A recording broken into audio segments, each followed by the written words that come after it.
Bonjour à tous, nous allons aborder aujourd'hui une nouvelle leçon se rapportant à l'étude de la lettre Lamed. Donc cette lettre est la troisième lettre qui appartient aux dizaines en valeur numérique, puisque le Lamed a une valeur numérique de 30 et elle suit la lettre Kaf que nous avons étudiée à la leçon précédente. Alors cette lettre est très intéressante et très riche. Elle représente donc le pictogramme primitif, l'idéogramme ancien, représente un aiguillon. C'est l'aiguillon qui permet au berger, au conducteur de guider la tête, le troupeau, de toucher la tête pour indiquer le chemin. Donc l'aiguillon, c'est ce qui permet donc au conducteur de diriger, d'indiquer la direction, le chemin et faire avancer le troupeau. Donc cette lettre est en résonance avec tout ce qui est en rapport avec l'instruction, la conduction, conduire, instruire, enseigner. Donc on retrouve un petit peu cette dimension de l'aiguillon dans le sceptre du roi qui dirige, qui officie, et aussi la crosse de l'évêque.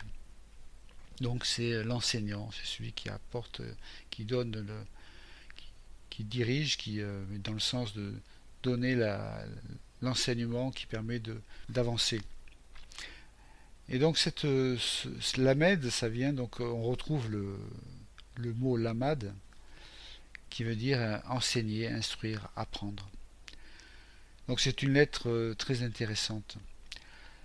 Alors comme je vous ai dit, sa valeur numérique est de 30. Ça veut dire qu'elle suit un peu son homologue dans les registres des unités. C'est la lettre Guimel, qui est de valeur numérique 3, et dont on avait vu qui était en relation avec le mouvement, une idée de mouvement vers une réalisation finale. C'est très important, c'est très cohérent en plus. Donc le Lamed comme le Guimel, c'est une lettre qui donne toujours une idée de mouvement vers une réalisation finale. On retrouve par exemple la racine Guimel et Lamed, donc les deux lettres ensemble, Guimel Lamed, c'est la racine qui va donner le Goël, le libérateur.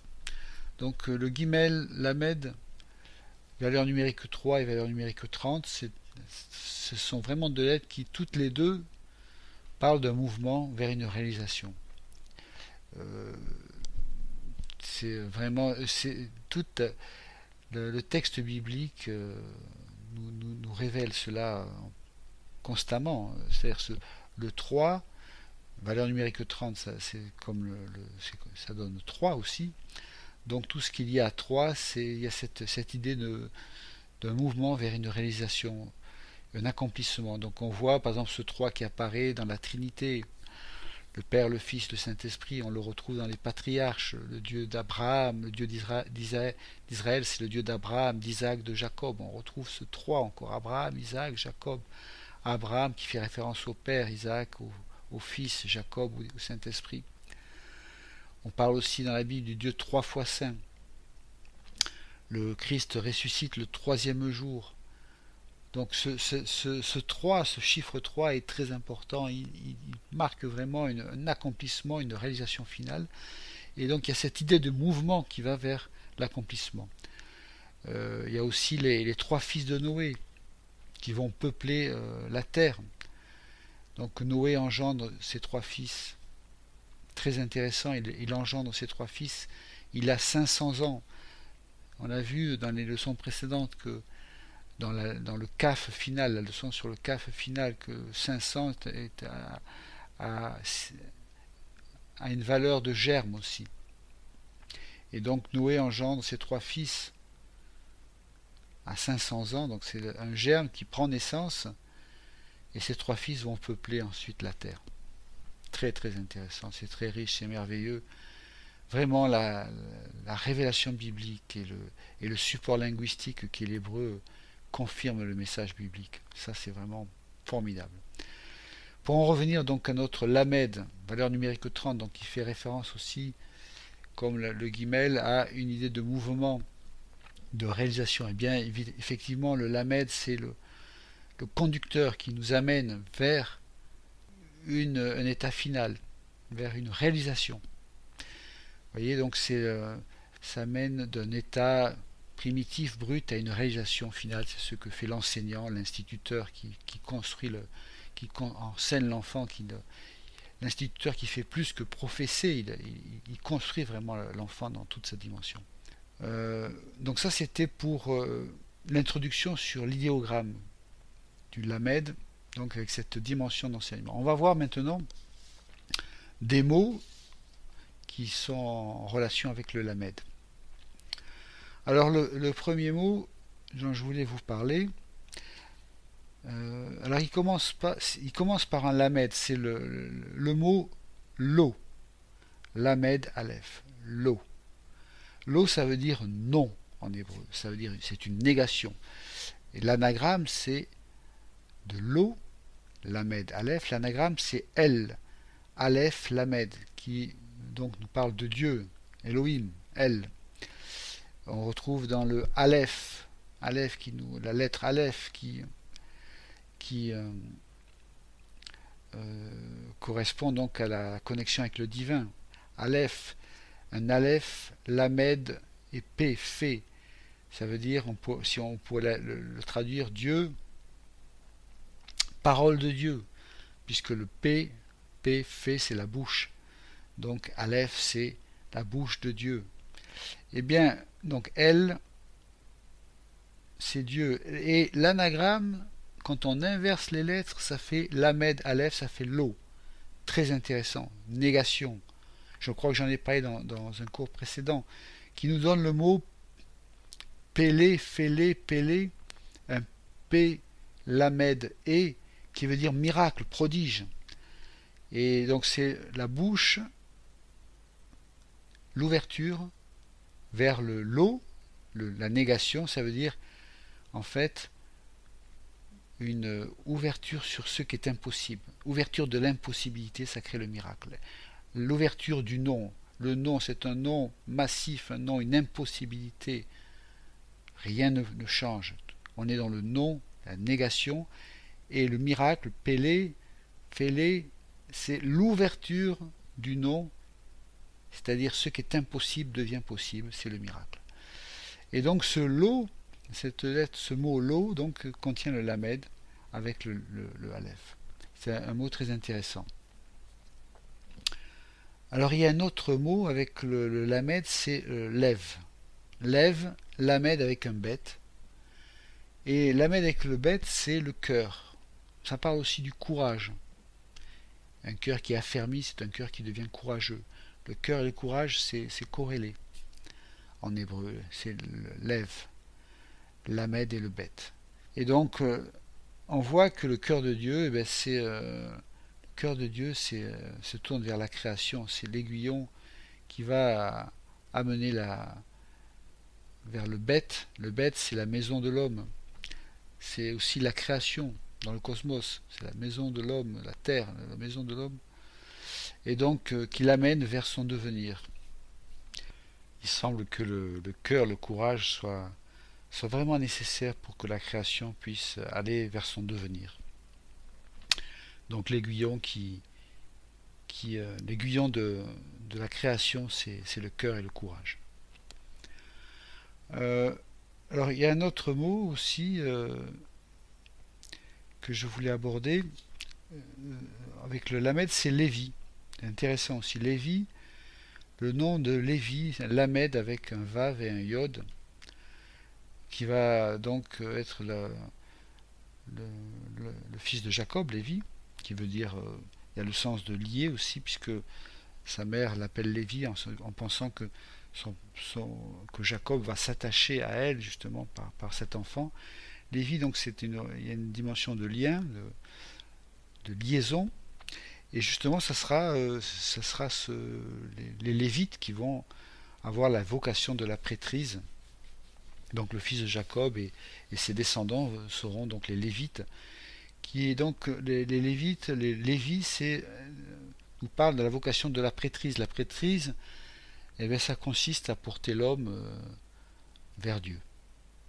Donc on voit dans le Lamed, Vav et le Yod de Lévi, eh ben, c'est le Lamed, c'est donc c'est la direction. Alors, un point à souligner aussi, j'en ai pas parlé, c'est que en grammaire, le Lamed, eh ben, a un sens une préposition qui indique la direction, vers quelque chose. Hein. Et donc le Lévi, c'est le Lamed, donc qui amène l'homme vers le Yod, et le Yod c'est le Christ, le germe divin, c'est Yahvé aussi, Adonai, le Yod qui est le début du tétragramme, Yod et Vav et. Donc le Lévi, le prêtre, la prêtrise consiste à porter l'homme, Lamed, amener l'homme. Alors l'homme, c'est aussi la lettre Vav qui aussi parle de l'homme, puisque le Vav c'est la lettre du valeur numérique 6, c'est aussi l'homme du sixième jour, l'homme en devenir. Donc la prêtrise consiste à porter l'homme vers Dieu. Donc c'est intéressant de voir que dans le nom de Lévi est déjà prophétique et nous parle de cette vocation à la prêtrise. Et nous allons aborder un autre mot qui est Levad. Alors le mot Levad, c'est un Lamed, un Bet et un Dalet. Et ce mot veut dire solitude, la solitude. Très intéressant aussi. Donc on voit le Lamed, donc c'est la direction, vers Bad, un Bet et un Dalet qui veut dire, on l'a vu dans un cours précédent, c'est la mise à part. Être mis à part. Donc la solitude, c'est être mis à part, en direction de la mise à part. Donc c'est l'aiguillon, Lamed, qui pousse l'homme, en fait, vers la mise à part. Et dans un sens spirituel, il y a une solitude qui est bénéfique, une solitude qui est de Dieu. Il y a la solitude qui n'est pas de Dieu, qui vient d'un enfermement sur soi, et qui vient d'un désir égoïste. Mais il y a une solitude qui est de Dieu. Donc Dieu nous amène comme le Saint-Esprit amène Jésus dans le désert. Les hommes de Dieu ont été mis dans le désert. Il y a une mise à part qui est faite dans la solitude, donc le Lamed qui dirige celui qui est mis à part dans la solitude. Et généralement, évidemment, quand Dieu nous met à part, c'est pour parler à notre cœur. Et on retrouve dans ce mot de solitude, l'évade, aussi le sens de parler au cœur, puisqu'il y a un Lamed avec un bête, qui est le cœur, qu'on a vu à l'instant, il y a quelques minutes, et le Dalet, qui est la lettre qui signifie la porte, mais aussi la porte aussi, pour parler donc de la porte vers la porte du cœur, c'est-à-dire pour parler au cœur. Le Dalet est utilisé dans Dabar, qui veut dire parler. Donc c'est aussi la solitude pour parler au cœur de l'homme. Et donc c'est une porte pour le cœur, une porte qui s'ouvre pour parler au cœur de l'homme. Et l'homme est seul souvent pour passer justement certaines portes, certains seuils de sa vie. Il est souvent seul pour franchir certaines étapes. Et les autres ne peuvent pas le faire à sa place, c'est à lui à le faire. Et ces passages, ces portes, ces seuils, eh bien c'est souvent une mort à soi pour une nouvelle naissance. Mourir et naître, c'est vraiment le cheminement de l'homme, de la destinée de l'homme, c'est ainsi. Voilà, donc c'était un mot qui est très intéressant aussi, l'évad, donc la solitude qui est une mise à part pour parler au cœur de l'homme. J'avais aussi un autre mot qui est aussi très riche, très intéressant à développer, c'est le lechem, le mot lechem qui veut dire le pain. Un lamed, un ret et un mem, le même final. Lamed, Ret, Mem, qui donne l'Echem, le pain. Le Messie Jésus est né à Bethléem, Bethléem, la maison du pain. Ce Jésus qui sera donc lui-même le pain de Dieu, le pain qui doit nous nourrir spirituellement. Et donc ce mot pain est très très riche, l'Echem. C'est un lamed, un ret et un mem. Alors, qu'est-ce qu'on voit? On voit le lamed, c'est une direction. Un enseignement, une direction, ça nous dirige vers quelque chose. Et on a vu le lamed, la préposition lamed, c'est vers. Donc vers quoi? Vers ret et mem, c'est le mot ram. Ram, c'est la chaleur. La chaleur, c'est le nom d'un des fils de Noé. Noé qui va enfanter donc à 500 ans, il va enfanter 3 fils, Shem, Japhet et Ham, Cham, qu'on appelle Cham, phonétiquement en français on dit Cham, en hébreu Ham. Donc Sem, en hébreu Shem, Japhet, Yaphet, Cham, Ham. Ham, c'est la chaleur. Donc c'est les peuples qui vont descendre de Ham, ce sont les peuples du sud. Les peuples africains, de l'Égypte à l'Afrique, ce sera du continent de la chaleur. Et donc ça consiste, Ham, c'est la chaleur, c'est aussi la puissance. Et donc le pain, eh bien, c'est ce qui nous conduit à la chaleur, c'est-à-dire c'est ce qui nous donne de la force, de l'ardeur, de la force, de l'énergie. Le pain, ça nous conduit vers l'énergie, la chaleur, la puissance. Et l'homme mange le pain de la terre, et l'homme doit se nourrir du pain céleste. Le pain céleste, le Messie, très intéressant, puisque en fait le pain il vient de quoi? Le pain il vient du blé. Et le grain de blé se dit en hébreu bar, qui veut dire aussi le fils. C'est merveilleux, extraordinaire. Le pain est fait à partir du grain de blé. Quelle cohérence! Ce grain de blé, bar, signifie aussi le fils. Fils en hébreu c'est ben, mais c'est aussi bar, araméen, bar. Alors il y a des spécialistes qui mettent une subtilité entre ben et bar, on ne va pas forcément l'aborder ici, mais qu'on retienne bar, c'est aussi le fils. Bar, qu'on retrouve au moment de la condamnation du fils, eh bien, qui va être libéré à la place du fils? Ce sera Barabbas. Barabbas, donc dans lequel il y a la racine bar, Abbas, extraordinaire, c'est-à-dire que le Messie, en étant sacrifié, en prenant la condamnation, eh bien, va libérer Barabbas. Barabbas qui contient Bar, le fils, et Abbas qui vient de Abba, papa, le père. C'est-à-dire qu'il libère, Jésus libère les fils du Père que nous sommes. Nous sommes des Barabbas, nous sommes des pécheurs, c'est nous qui méritons la croix. Et ce Barabbas, eh bien, il correspond à l'homme pécheur que nous sommes, qui méritons, l'homme qui mérite eh bien, de la condamnation, et pourtant il s'appelle fils du Père. Et le Messie va être sacrifié à la place de Barabbas, il va libérer Barabbas, il va nous libérer, nous les fils du Père, mais nous qui étions séparés du Père, nous qui étions déchus, il va nous libérer par son sacrifice.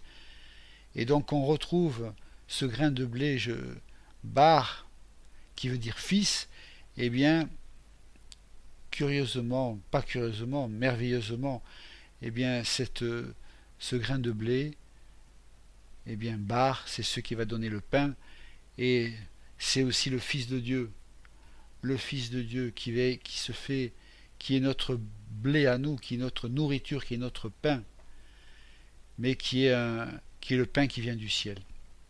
Ça, il y aurait beaucoup de choses à dire, mais c'est vraiment merveilleux. Donc, dans ce mot de l'Érem, et c'est pour ça que Jésus va naître à Bethléem, la maison du pain. C'est ce pain qui vient du ciel, qui va nous nourrir, qui va nous donner la vie, qui nous donne la chaleur pour combattre, puisque le même mot, l'Érem, les rem prononcés laham, ça veut dire combattre, dans la force pour combattre le bon combat de la foi. Donc vraiment derrière tout ça, vous voyez, une symbolique merveilleuse. Je voulais donc aborder, il y aurait beaucoup de choses à dire, mais peut-être que j'en parlerai dans un prochain cours. Mais déjà, c'était vraiment un très beau mot à étudier, l'érem, vous voyez, qui est riche pour nous, pour les croyants. Et un dernier mot qui est intéressant aussi, avant de finir le cours, c'est le mot Lot, Lot, qui est un lamed avec un tête. Ah, Lot, lamed avec un tête, et qui est le nom du neveu d'Abraham, Lot. Abraham qui chemine avec Lot en terre promise et qui va devoir se séparer de Lot parce que ils ne peuvent pas être ensemble. Les bergers se disputent, ils ne peuvent pas être ensemble. Et Lot, ça veut dire voile aussi, voile. Ce qui est voilé, caché, qui va donner le loto, un jeu de hasard, le loto, avec tout ce qu'il peut y avoir de caché derrière. Vous voyez, donc Lot, c'est le voile. C'est un lamed et un tête. Eh bien, ce lamed et ce tête, qui parle donc, qui signifie voile, eh bien, c'est ce qui va cacher la lumière. Le lamed et le tête, c'est la neuvième lettre, c'est une fin de cycle. Le serpent qui se mord la queue, c'est aussi dans l'idéogramme, il y a aussi le bouclier. C'est-à-dire ça va être une fin de cycle, un bouclier. Donc c'est ce qui va cacher la lumière, qui va donner le mot voile, Lot. Hein, une fin de cycle, on tire le rideau, c'est fini. Et donc ce mot, Lot, nous parle donc de voile. Tant que Abraham est avec Lot, eh bien ses yeux sont voilés et il ne voit pas. Il ne voit pas. Une fois que Lot se sépare d'Abraham, alors l'Éternel intervient. Et l'Éternel lui dit, tout ce que tes yeux voient, je te le donnerai. Voilà. Lot était un voile pour les yeux d'Abraham. Une fois que Lot quitte Abraham, eh bien, ses yeux s'ouvrent. Tout ce que ses yeux voient, Dieu lui donne. Voilà, donc nous terminons ce cours. Que le Seigneur donc vous bénisse et je vous souhaite donc une prochaine fois, un prochain cours qui sera sur la lettre même. Au revoir et à bientôt.